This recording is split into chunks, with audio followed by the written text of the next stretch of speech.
Mesdames, Messieurs, chers amis, bonjour. Pour les autres mots de la Bible, aujourd'hui, je vais vous parler des sacrifices humains.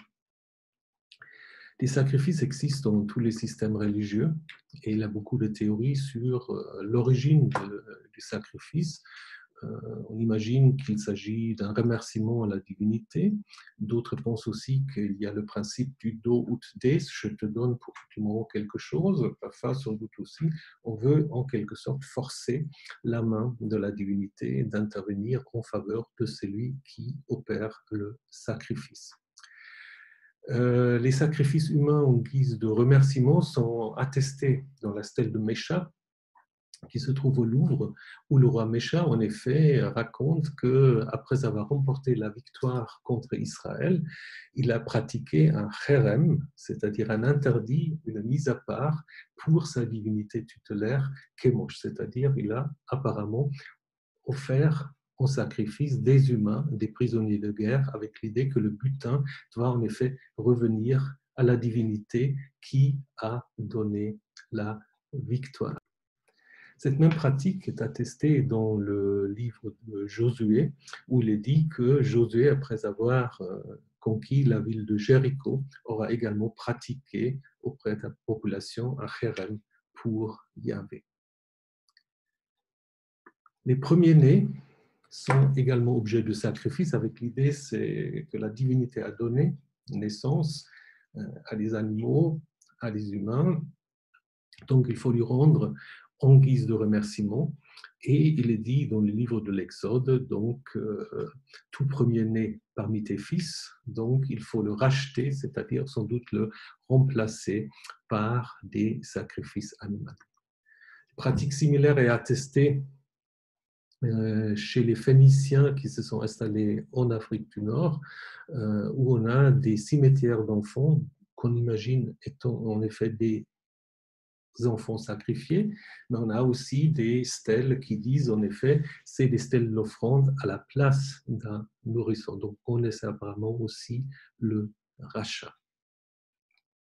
Dans la Bible, on parle souvent des sacrifices qui concernent des sacrifices d'enfants ou des jeunes gens qui auraient été sacrifiés à Molech, ce qui est interdit dans le livre du Lévitique notamment.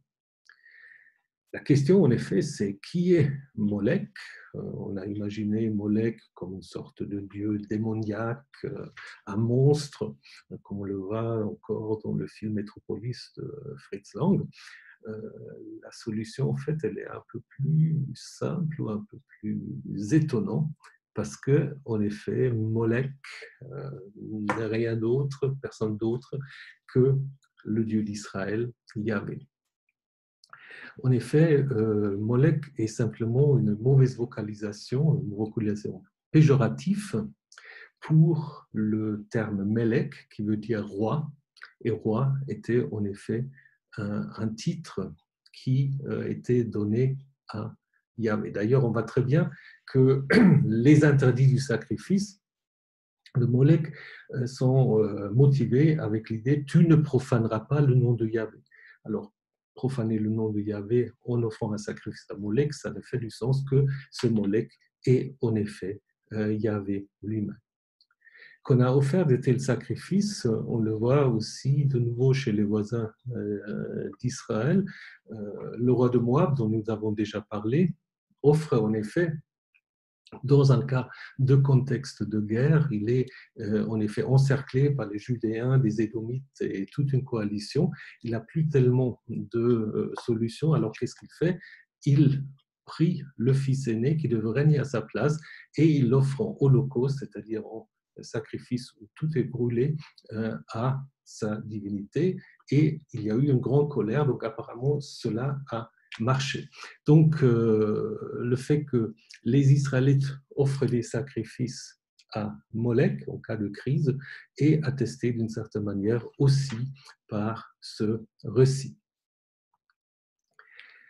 Au moment où on va en effet confesser que Yahvé est le seul Dieu, où on va repenser la divinité de Yahvé, peut-être aussi sous influence perse, on veut arrêter ces sacrifices. On a déjà vu dans le Lévitique, c'est interdit, mais c'est apparemment une pratique qui marche encore. Alors, comment interdire une pratique qui marche bien? Simplement en racontant des histoires. Une histoire que vous connaissez toutes et tous, c'est l'histoire du sacrifice d'Isaac par Abraham, sacrifice qui est arrêté au dernier moment par Dieu ou par un ange de Dieu.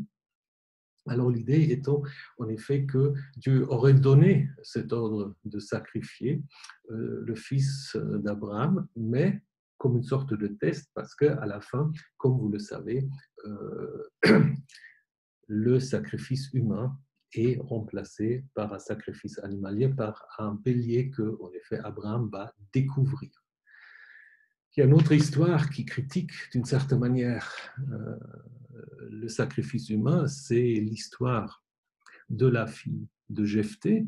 Là, l'idée du sacrifice humain n'est pas du tout demandée par Dieu, c'est un vœu un peu idiot que fait Jephthé en disant le premier être que je vais rencontrer quand je reviens de la guerre, je vais le sacrifier. Et donc, ce n'est pas justement un animal, c'est sa propre fille qu'il est donc obligé de sacrifier. Mais ce récit est en effet raconté pour montrer la stupidité d'un tel vœu, et donc aussi un récit qui arrête le sacrifice humain d'une certaine manière.